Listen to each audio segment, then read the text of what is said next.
Olá, meus amigos, estamos aí nos encontrando para a gente continuar. A gente está na abordagem do crime de estelionato e no último bloco a gente percorreu a parte legal, os dispositivos ali, inclusive as figuras equiparadas ao estelionato, todas envolvendo fraude, ardil, artifício, para ludibriar alguém, para obter vantagem, prejuízo de outra pessoa. E a gente estava já vendo a bateria de questões e vimos a quantidade de questões do crime de estelionato. Vimos a quantidade de questões do crime de estelionato. O que acontece? Tem mais questões. Então vamos esgotar, ver como é que as bancas aí cobram essa modalidade delitiva. Então põe na tela aí pra gente, vamos dar continuidade às questões. Olha mais uma aí. João teve apreendido seu veículo pela financeira por falta de pagamento. Não podendo ficar sem o carro para o cumprimento de suas atividades diárias, resolve certa noite se dirigir a um restaurante conhecido da cidade e fingindo ser manobrista, Olha o ardil aqui, fingindo ser manobrista. Recebe do proprietário a respectiva chave e em seguida desaparece com o carro, sendo o fato registrado pelo lesado na delegacia de polícia. Dias depois o fato é descoberto e o carro recuperado, não sofrendo lesado qualquer prejuízo patrimonial. Mas, olha lá, conduta do João tipifica o crime de estelionato? Sim, houve o ardil. Ele, por conta desse ardil, ele recebe do proprietário a chave e ele, se locupleta aqui em prejuízo da vítima, desaparece com o carro. Pouco importa se foi depois recuperado, mas como ele conseguiu o benefício, a vantagem, já configura aí, né, o crime. Então a conduta, crime aí sim de estelionato. Artiguinho 171, ele obteve uma vantagem ilícita em prejuízo à lei, induzindo, se passou por manobrista, ok? Usando o quê? Esse artifício, esse meio fraudulento, não confundir com a figura do furto, que ele subtrairia para si ou para outra em coisa alheia móvel. Então, literalidade aí, né, questão exemplo do artigo 171. O crime de furto pode ser qualificado pelo emprego de fraude. Perfeito, nós vimos lá que é uma das qualificadoras do furto, no bloco específico a gente viu do furto, vimos inclusive várias questões sobre isso e até diferenciando com o estelionato. Então o crime de furto pode ser qualificado pelo emprego de fraude. Entretanto, embora na espécie o agente empregue meio enganoso para iludir a vigilância da vítima sobre a coisa, difere do crime de estelionato. Perfeito, pois no estelionato, não há o ato de subtração. Perfeito, enquanto no furto praticado mediante fraude, você engana a vítima, conversa com ela, finge dar ali falsa mostra de amizade para poder subtrair alguma coisa, tirando da vigilância da vítima, mas ela está vigiando a coisa. No estelionato não, você usa a fraude, o ardil, e a pessoa te entrega, ela é que vem com a conduta para te passar a vantagem. Então não há a subtração, você obtém sem a subtração no estelionato. No furto, há subtração. Se for mediante fraude, você só engana a vítima para poder subtrair. Beleza? Então, olha lá, as elementares aí. O artigo 155, tá lá o bom e velho artigo 155 caput, que é o furto, e as figuras qualificadas. Sendo que entre aí as figuras qualificadas, nós estamos aí lá do parágrafo 4º, inciso 2. O que ele diz aí pra gente? 155, parágrafo 4. Olha a pena, aumenta bem, vai de 2 a 8 anos. Então a gente viu lá que duplica a pena do furto, o furto qualificado. E uma das hipóteses é justamente essa daí, ele vai usar abuso de confiança ou mediante fraude. Então essa segunda modalidade aí é a modalidade específica da conduta delitiva aí, do furto mediante fraude, furto qualificado. Então, há a subtração no furto. Já no estelionato, olha lá, ele obtém para si ou para outra vantagem, induzindo alguém em erro, mediante o artifício, o ardil ou meio fraudulento. Então, a diferença é a questão da subtração, que ocorre no furto e não no estelionato. Beleza? Tranquilo? Sabemos diferenciar o estelionato do furto mediante fraude, recorrente aí em questões de banca. Vamos mais uma aí, questãozinha exemplo. Olha lá. Antônio utilizava diariamente o serviço de manobrista de determinado shopping center. E com o objetivo de estacionar seu carro. Então, Antônio, diariamente, está lá. Sempre, vou marcar aqui marcar texto. Antônio utilizava diariamente o serviço de manobrista de determinado shopping center para estacionar seu carro. Lara, frequentadora do mesmo local, passou a observar a rotina de Antônio. E certa tarde se apresentou ao manobrista como namorada de Antônio, informando que havia vindo buscar o carro a pedido do namorado. O manobrista, então olha o ardil aqui, olha a fraude, ó, informando que havia vindo buscar o carro a pedido do namorado. Tá fazendo a pessoa, né, tá incidindo ele em erro. O manobrista entregou as chaves do carro a Lara, que entrou no veículo e saiu em alta velocidade. A conduta caracteriza crime de estelionato? Perfeito, olha lá. Olha aqui a conduta. Não teve subtração. Não teve subtração. Aqui, o manobrista entregou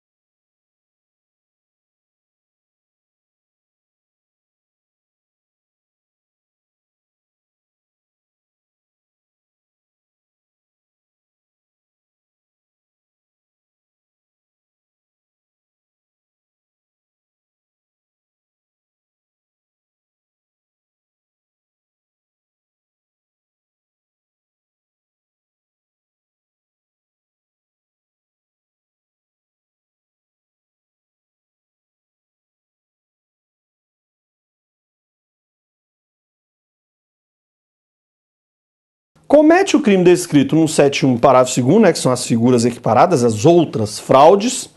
Então, comete o crime descrito no artigo 171, parágrafo 2º, inciso 4, aquele que juridicamente obrigado a entregar a coisa a alguém, então ele tem que entregar a coisa, tá lá, é obrigação, adultera a substância, a qualidade ou quantidade. Então, ele mexe ou no próprio elemento que compõe a coisa, ou na qualidade, diminuindo, aumentando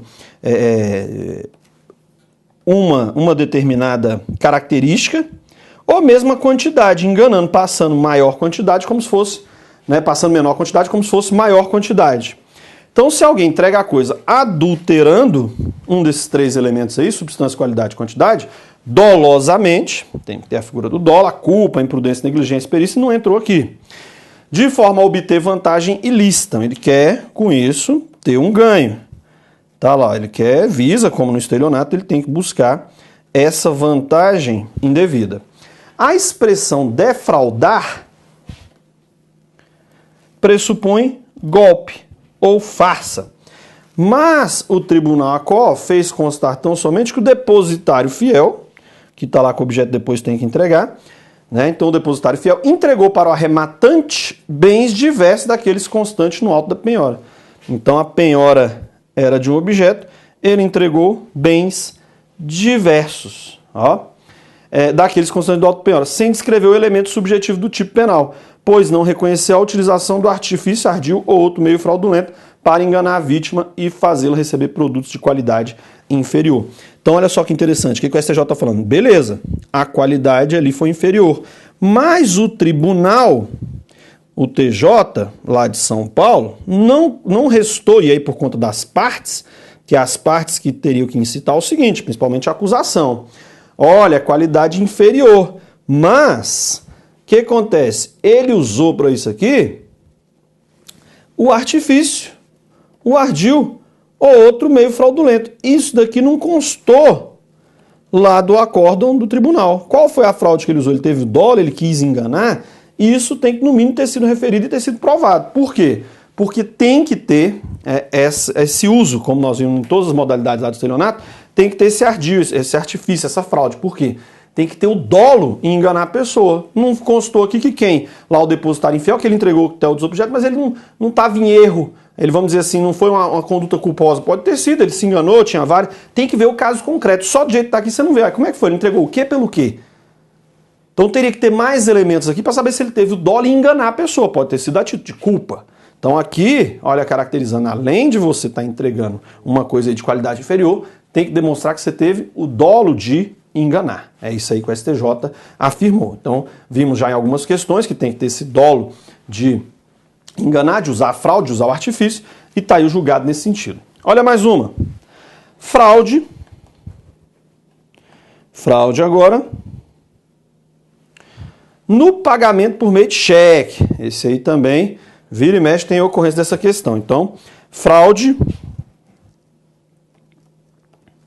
no pagamento por meio de cheque. Tá lá. Fraude no pagamento por meio de cheque. Artigo 171, parágrafo 2º, inciso 6. Quem emite cheque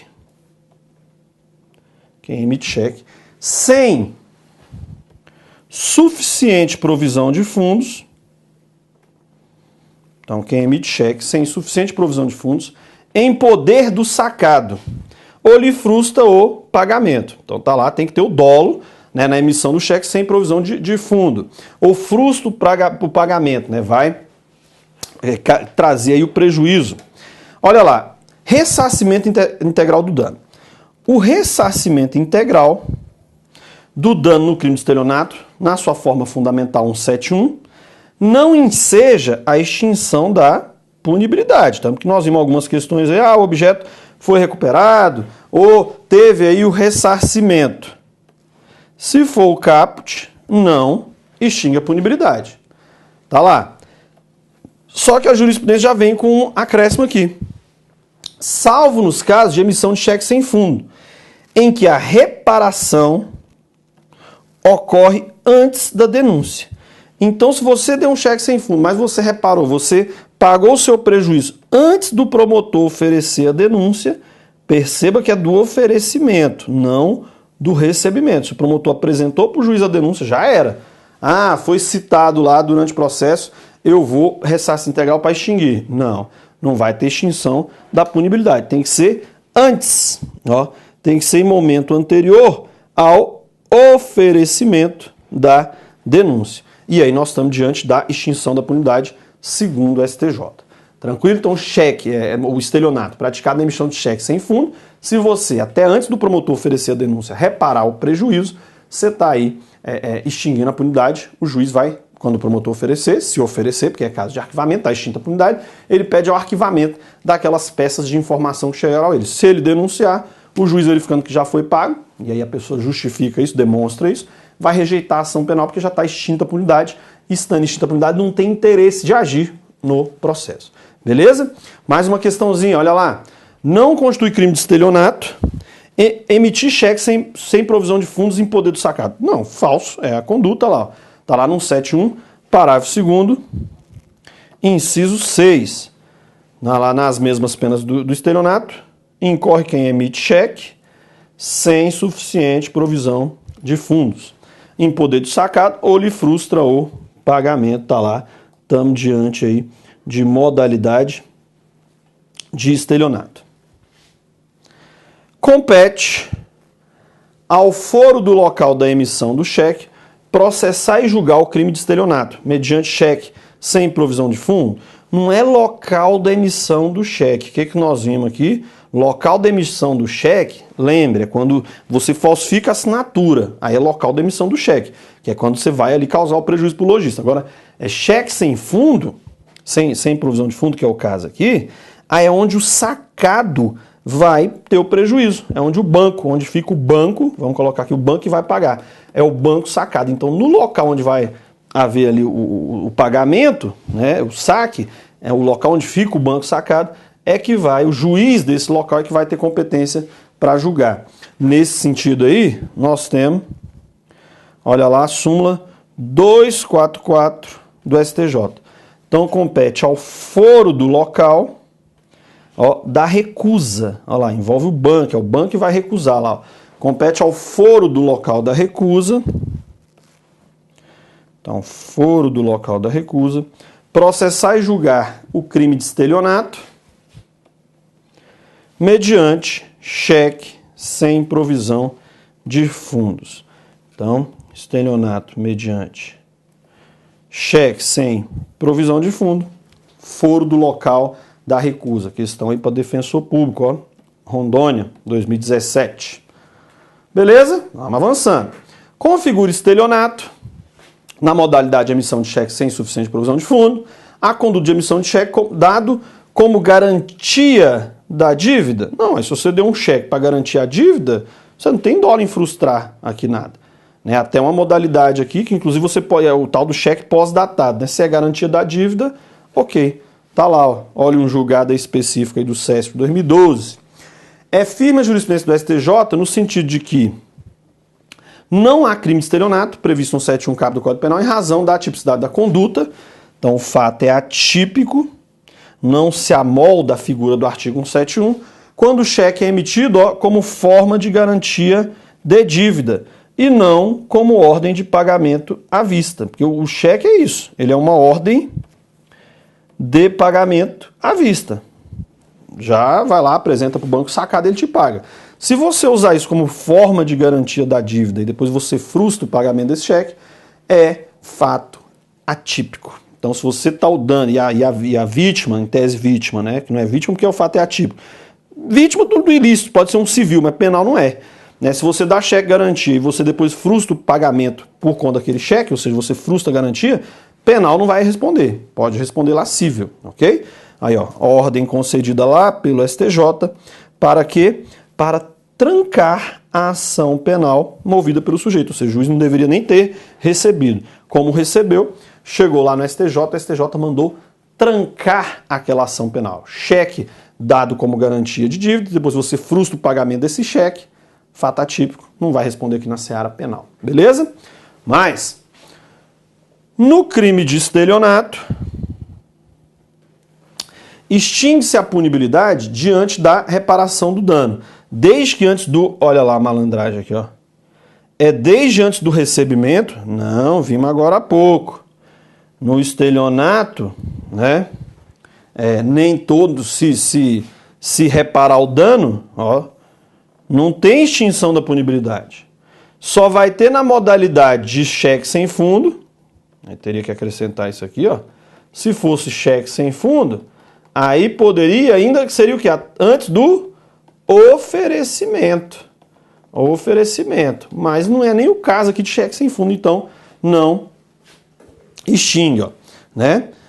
Olha lá, a orientação da súmula 554 do Supremo é restrita ao crime de estelionato, mas qual estelionato? Estelionato na modalidade de emissão de cheque sem fundo. Esse aí é que se você ressarcir o prejuízo antes do recebimento da denúncia, tá lá, não exclui o crime de estelionato cometido na sua forma fundamental. Apenas influenciando, ó, se for antes do recebimento. Ó, antes do recebimento. Ofereceu, já não tem mais extinção da punibilidade. Mas o juiz ainda não recebeu. Aí, ó, não exclui o crime, vai responder. Né? Apenas influi na fixação da pena. Então, pode ter reflexo na fixação da pena. Se for modalidade de emissão de cheque sem fundo, antes do oferecimento, extingue a punibilidade. Ofereceu, já era, mas o sujeito ainda assim reparou. Mas não foi antes do oferecimento, já está o processo, o juiz já vai receber, vai citar, já era. Aí isso vai ter reflexo só na dosimetria da pena, mas não extinguiu-se a punibilidade, ou seja, o processo vai prosseguir, beleza? Então, separar qual modalidade, estelionato ou não, porque no crime de estelionato, se você reparar o prejuízo, seja antes, seja depois, durante, desde que seja antes da sentença, isso também vai ser considerado na sentença. Mas na modalidade apenas de cheque sem fundo, se for reparar o prejuízo antes do oferecimento, aí extingue a punibilidade. Se for qualquer momento posterior, a regra geral vai reduzir a pena. Seja o sem fundo, seja o estelionato, qualquer modalidade. Beleza? Parágrafo 3º. Olha lá. Causa de aumento de pena. A pena aumenta-se de 1/3 se o crime é cometido em detrimento de entidade de direito público ou de instituto de economia popular. Então, todos esses institutos aí, ó, entidade de direito público, que aí o conceito é amplo, pode entrar administração direta, administração indireta, União, Estado, município, DF, autarquia, né, as fundações. Então, entidade de direito público é amplo. Ou de instituto de economia popular, né, ou assistência social beneficência. Aí ele vem, o estelionato contra o INSS. INSS é uma autarquia federal. Olha lá o STJ. O estelionato praticado contra o INSS, o que o sujeito estava fazendo? Estava fazendo saque realizado por terceiros de valores relativos a benefício, ó, de titulares falecidos. A pessoa falece, não comunica para o INSS e continua lá, né, o terceiro retirando, fazendo o saque ali dos valores com fraude. Né? Qual é o erro aí? De manter o sujeito, né, como se estivesse vivo. Então é crime que se consuma a cada saque. Olha cada negócio da prescrição. A cada saque o crime está se consumando por conta da continuidade delitiva. Ele vai responder por um estelionato só, com a pena aumentada, porque ele se utiliza das mesmas facilidades, forma, tempo, local de execução. Precedente: circunstância em que a ré, após o óbito do titular, sacou benefício social por mais de 3 anos. Tá lá, ó. Ficou sacando por mais de 3 anos depois do titular. A fração da continuidade delitiva, na hipótese dos crimes idênticos, deve incidir sobre a pena de um dos delitos sobre o qual foi aplicada a causa de aumento do 171, parágrafo 3º. Olha lá, ele pega 171, parágrafo 3º, que já tem, né, aumentada a pena de 1/3, e aqui, com a pena aumentada de 1/3, é que vai incidir o outro aumento da continuidade delitiva. Então vão ser 2 aumentos. Primeiro, porque está lá contra a entidade pública. Então já o juiz vai aumentar a pena dele em 1/3. Depois de 1/3, pelo fato da continuidade, que ele praticou vários fatos, vai pegar essa pena resultante daí e aí você vai incidir mais uma fração, que é o que ele chama aqui, a fração que o juiz vai entender lá no caso, né, 1/3 até 1/6 até 1/3, ele vai poder aplicar aqui, ó, em cima desse resultado. A fração da quantidade delitiva, nas hipóteses de crime idêntico, deve incidir sobre a pena de um dos delitos sobre o qual foi aplicado, ó, ao caso de aumento. Então, você primeiro aplica 1/3, que é a causa de aumento, para depois aumentar de novo por conta da continuidade delitiva. Então, é interessante aí esse julgado aí de 2018. Estelionato contra o INSS, mais uma aí, ó. Isso é direto, viu? Na PF mesmo lá, rapaz, só para você ter uma ideia, tem uma delegacia específica para combater lá na Polícia Federal esses crimes contra o INSS. É muito crime aí que essa autarquia sofre, que a galera quer continuar ali ganhando benefício fácil, né? Sem o suor, sem atividade laboral. Ganhar facinho todo mundo quer, né? Então olha lá, estelionato contra INSS. A simulação, olha o que eles fizeram, ó, simularam uma reclamação trabalhista na qual se celebra acordo reconhecendo diferenças salariais não constando na carteira de trabalho de empregado falecido, com o intuito de promover o aumento da pensão por morte paga pelo INSS à viúva. Assemelha-se ao emprego de fraude para obtenção de benefício previdenciário, que pode ser enquadrado no artigo 171, parágrafo 3º, né, do Código Penal, e é da competência da Justiça Federal, dada a nítida intenção de induzir a erro ao judiciário. Só que aqui, beleza, ministro, mas tem julgado também no próprio STJ, dizendo que é o estelionato judiciário, vocês lembram? Dizendo que quando tem alguma fraude, alguma simulação para enganar o judiciário, isso não configura o crime, é fato atípico. Então, assim como em virtude de lesão potencial ao INSS. Então aqui você vê que o próprio STJ ele não tem aqui uma uniformidade. Ora fala que o estelionato judiciário é fato atípico, ora vem aqui, né, dizendo que é aí estelionato ainda com causa de aumento de pena. Então aí você vê aquela questão da insegurança jurídica. Uma turma entende uma coisa, outra entende outra, um ministro entende uma coisa, outro entende outra. Não tem ali aquele caldo ainda do país. O Brasil é um país ainda recente, você não tem aquela jurisprudência já sedimentada. Isso é assim, ainda tem aí essas divergências. Aí é um caso específico que a gente nota uma divergência aí no próprio STJ. Reparação do dano à Previdência Social. Específica, hein? Olha lá. a reparação do dano à Previdência Social com a devolução dos valores recebidos indevidamente a título previdenciário não afasta a subsunção dos fatos à hipótese. Está lá, não extinguiu a punibilidade. Do 171, parágrafo 3º.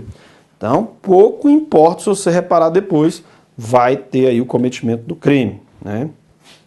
Apenas, nós vimos, a única hipótese em que tem isso é a do emissão de cheque sem fundos, se for antes do oferecimento da denúncia. Pessoa jurídica de direito público como sujeito de crime de estelionato. Pessoa jurídica de direito público. O parágrafo 3º ele fala, né? As instituições públicas, né? Os beneficiários, alguma categoria de gente pública. Ele vem e fala aí, ó. A jurisprudência do STJ entende que a pessoa jurídica de direito público, pode ser sujeito do crime de estelionato, sendo cabível, no caso dos autos, a incidência do aumento, né, de um terço previsto no parágrafo 3º do artigo 171 do Código Penal. A restituição dos valores auferidos indevidamente a título de diárias não afasta a tipicidade da conduta perpetrada pelo recorrente, podendo a iniciativa, contudo, caracterizá-lo a causa de diminuição genérica, lá do artigo 65, inciso 3, a linha B do Código Penal. Então, caminha aqui na mesma linha. Crime permanente. A terceira seção do STJ já passou o entendimento de que o estelionato praticado contra a Previdência Social, você vê que é direto, tem muito julgado sobre isso. 171, parágrafo 3º, causa de aumento de pena, em relação ao beneficiário, é crime permanente, que se consuma a cada saque, feito indevidamente, e não no recebimento da primeira parcela da prestação previdenciária. Por que isso? Que a tese aqui, ó, se fosse no recebimento da primeira parcela, o cara recebeu a primeira 3 anos atrás, então ali, a partir dali, começaria a contar para prescrição? Não, entende que é um crime o quê? Permanente, um crime aí, né? Na verdade, não é nem... É um crime que, hora você vê, hora o julgado fala permanente, hora continuado. É mais para o crime continuado que se efetiva ali a cada saque. Então a prescrição vai correr a partir de cada saque, do último saque, não lá do primeiro. Essa é a importância aí do julgado do STJ. Mais uma. Fraude previdenciária. Tem muito. No estelionato contra o INSS, então no estelionato contra o INSS, o beneficiário pratica delito instantâneo de efeitos permanentes. E por isso o prazo prescricional começa a fluir da data do pagamento da primeira parcela? Vimos que não. Ó. O que ele diz aqui? Ó? Se for crime de estelionato previdenciário praticado para que terceira pessoa se beneficie indevidamente da natureza do crime instantâneo, ó, crime instantâneo com efeitos permanentes. Tá vendo? Então, ora crime continuado, ora crime permanente e ora mais uma aqui, ó. Aqui no próprio STJ. Aqui já crime instantâneo com efeitos permanentes, que aí está caminhando mais também para o crime continuado. Devendo ser contado o prazo prescricional a partir, ó, do recebimento da primeira prestação do benefício indevido. Então você vê aqui que também não tem a uniformidade. Tá lá, ó, olha o STJ. Né? Mas ele vem nessa modalidade, né? Crime de estelionato previdenciário praticado para que uma terceira pessoa possa se beneficiar indevidamente. Então, se for no caso aí de terceira pessoa se beneficiando, tem entendimento também no STJ, e aí as bancas aí, ó, cobrando, vamos dizer, temas que ainda não são pacíficos. Aqui, se for terceira pessoa, se beneficiando indevidamente do crime instantâneo de efeitos permanentes, aí esse estelionato previdenciário. Então, ora você vê, ora chama o próprio STJ, é crime permanente. Ora crime continuado, ora crime instantâneo com efeitos permanentes. Aí o prazo prescricional a partir do recebimento da primeira prestação do benefício indevido. Então tá lá, nós vemos aí que não há uma uniformidade e pior, né? Tem aí banca cobrando essas modalidades sem destacar a hipótese específica, né? Sem dizer aí, ó, quem é, se é terceira pessoa, se é o próprio beneficiário. Aqui, como ele disse, do próprio beneficiário e não terceira pessoa, torna a questão falsa. Ok? Por quê? Porque Só se for terceira pessoa é que, segundo uma corrente aí do STJ, seria a partir da primeira prestação de benefício. Se for o próprio beneficiário, está recebendo indevidamente, aí conta a hipótese aí do crime permanente, vamos dizer assim, a partir de cada percepção do benefício, ele vai estar passando a partir dali a contar a prescrição. Beleza? Mais um, vamos fazer o seguinte. Vamos tomar um cafezinho e já volto aí para uma sequenciazinha aí, mais um pouquinho de estelionato. Até já.